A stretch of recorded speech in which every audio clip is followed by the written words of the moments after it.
Dans les ténèbres primitives, bien avant que l'univers ne prenne forme, un être attendait, silencieux, tapi dans les eaux obscures du néant.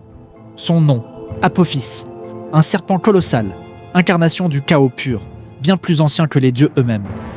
Lorsque le monde s'éveilla, que la lumière naquit, que le soleil se mit à tracer sa course dans le ciel, le combat commença. Chaque jour, le dieu Ré, maître du soleil, embarquait à bord de sa barque céleste pour illuminer le monde. Il fendait le ciel d'est en ouest, apportant chaleur, clarté et vie. Mais à la frontière du jour et de la nuit, dans les profondeurs invisibles, Apophis l'attendait. Son but, avaler le soleil, éteindre toute lumière, ramener l'univers dans l'ombre d'où il n'aurait jamais dû s'échapper. Ce duel cosmique se rejoue inlassablement. Parfois, on dit que le serpent touche presque sa proie. Quand l'éclipse assombrit brusquement le ciel, c'est Apophis qui serre Ré entre ses crocs. Mais toujours, le soleil s'échappe et la lumière triomphe, pour un temps. Représenté comme un serpent titanesque, s'enroulant sur lui-même comme pour étouffer la création, Apophis est le symbole de tout ce qui menace l'ordre, la foudre, les tempêtes, la mort. Il n'avait ni temple ni prière. Aucun culte ne lui était dédié, car Apophis n'est pas un dieu à adorer, c'est une force à repousser. Dans les temples d'Égypte, les prêtres exécutaient des rituels puissants pour aider Ré à vaincre l'ombre.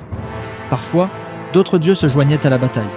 Parmi eux, la déesse Bastée, qui sous sa forme féline, surgissait pour lacérer le monstre.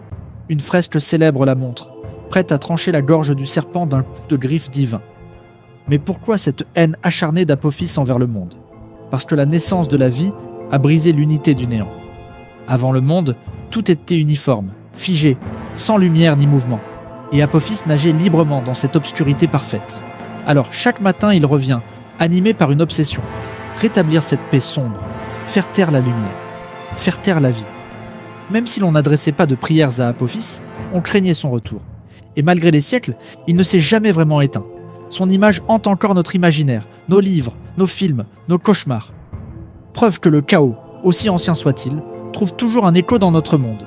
Ceci était une chronique des ombres. Merci d'avoir plongé avec nous dans les ténèbres de la mythologie. Si cette légende t'a marqué, partage-la. Et surtout, reste attentif. Car même aujourd'hui, dans l'ombre du soir, Apophis attend.